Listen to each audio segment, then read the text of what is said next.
Government corruption has never been more prevalent or caused more harm. It's why extremism is on the rise. It's why the financial gap between the haves and have-nots has never been wider. And it's why our planet is at risk of an extinction level tragedy. That's why I need your help to keep exposing the truth about the rot on both sides of the aisle. Become a supporter or a friend of the show today by clicking on the coffee link in the description box below. Friends of the show join me on a Zoom hangout once a month, and you guys can ask me any questions you want, and I can get to know you better. But the most important reason to help is to keep the show alive. Together, we can and will save our country and our planet. Thanks in advance and enjoy the show. Hey, everyone. Welcome to the show. So Arizona election deniers Kari and Mark Finchem are each running for office, and recently they each won their primaries.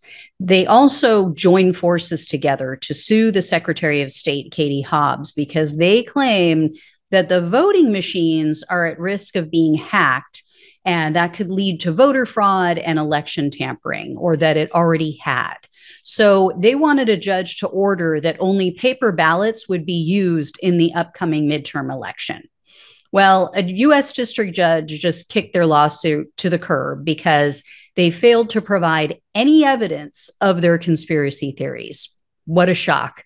In his ruling, Judge John Tucci wrote, quote, "Plaintiffs fail to plausibly show that Arizona's voting equipment even has such security failures. And even if the allegations in plaintiff's complaint were plausible, their alleged injury is not certainly impending as required by legal precedent." That means you can't sue someone, or you can't sue for something that hasn't happened or that could theoretically happen in the future. What a wild concept, huh? So the judge also noted that in the 2020 election, quote, 99.98% of the voters in Arizona cast their votes by marking and submitting paper ballots. So that dispenses with one of their arguments that we need to go to paper ballots. People are already using them.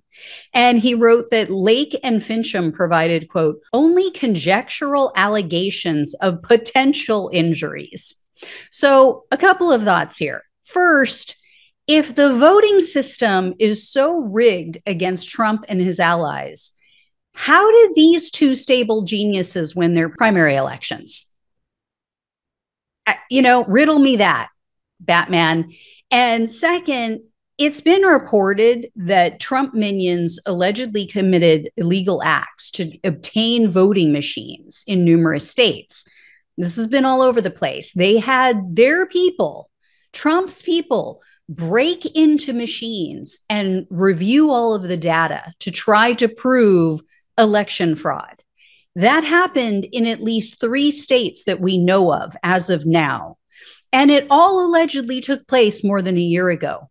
So where is all of their election fraud evidence?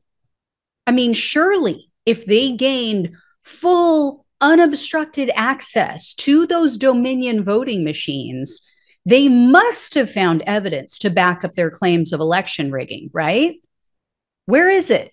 Why are they not bringing this to court with them?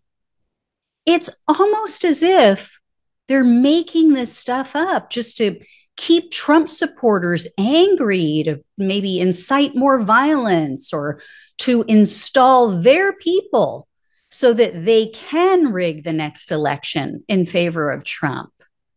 But that can't be, right? Anyway, guys, when and if I hear more, I'll let you know. Thanks so much for watching and listening. Take care, and I'll talk with you soon.